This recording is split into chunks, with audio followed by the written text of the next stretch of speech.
Ne prie pas. Tu as bien entendu? Il dit non, ne prie pas. Il dit quoi? Il dit ne prie pas. Si tu n'es pas d'accord avec ça, passe la vidéo. Ne prie pas? Non. Sois prié. Ne prie pas. Deviens ta prière. Comment ça? Tu as entendu l'enseignement sur la foi, non? En d'autres termes, pour résumer toute la foi qui est expliquée là, c'est sois ce que tu demandes. Et comment être ce qu'on demande? Comment faire comme si on a reçu ce qu'on demande? C'est quand on ressent la chose en nous. Seigneur, je demande à être aimable, je demande à aimer. Sois aimable. Seigneur, je prie pour être généreux avec mes frères. On ne prie pas pour être généreux avec ses frères. Sois-le. Tu comprends? En faisant ça, tu entends de semer. C'est ça, le principe de la foi, de la prière. La prière et la foi sont étroitement liées. C'est une semence. Ton attitude est une semence. Ton comportement est une semence.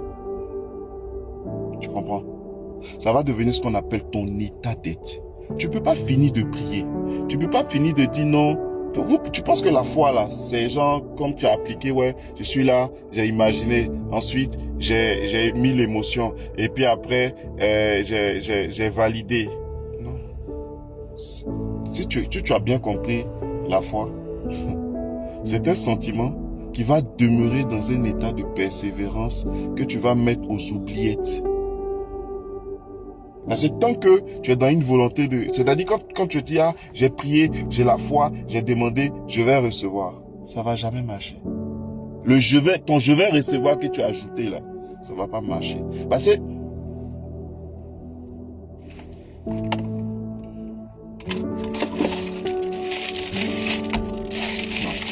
Voici le montre des enfants là. Ça c'est une montre.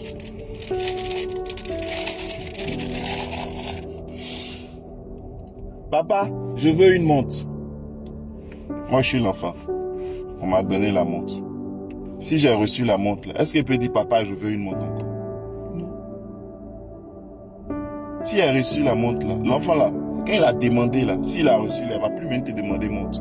Il va demander autre chose. Donc, comment tu peux demander quelque chose que tu dis que tu as déjà reçu?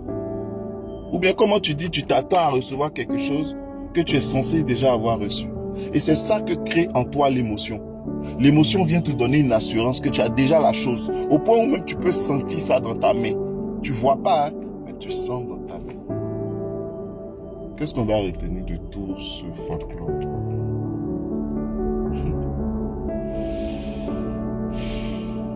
Moi, c'est ça qui est compris. Dans la confiance, dans la gratitude, dans la confiance, dans la gratitude, dans la paix. Moi, je suis allé me blottir dedans. Et je n'ai pas à m'inquiéter de ce dont j'ai besoin. Pourquoi?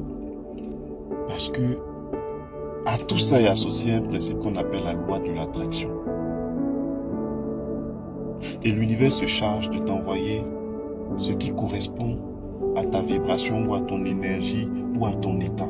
Si tu es en paix, Dieu va t'envoyer ce qui correspond à contribuer à ta paix. Si tu es dans le trouble, dans le désarroi, dans l'inquiétude, dans la peur, mais tu devais attirer à toi que tout ce qui contribue à ton énergie.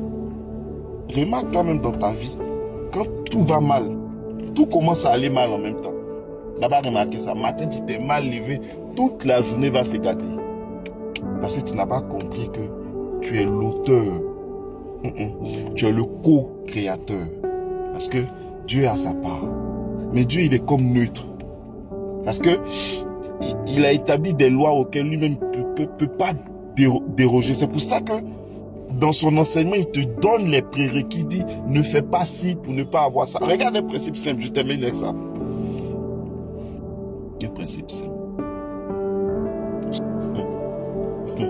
tu n'abonnes pas, tu likes pas, tu commentes réponds pas, tu ne republies pas. J'arrête même, il ne continue plus. Il a arrêté. Ou bien il continue. Non, il arrête. Demandez-moi la suite en commentaire pour qu'il puisse continuer.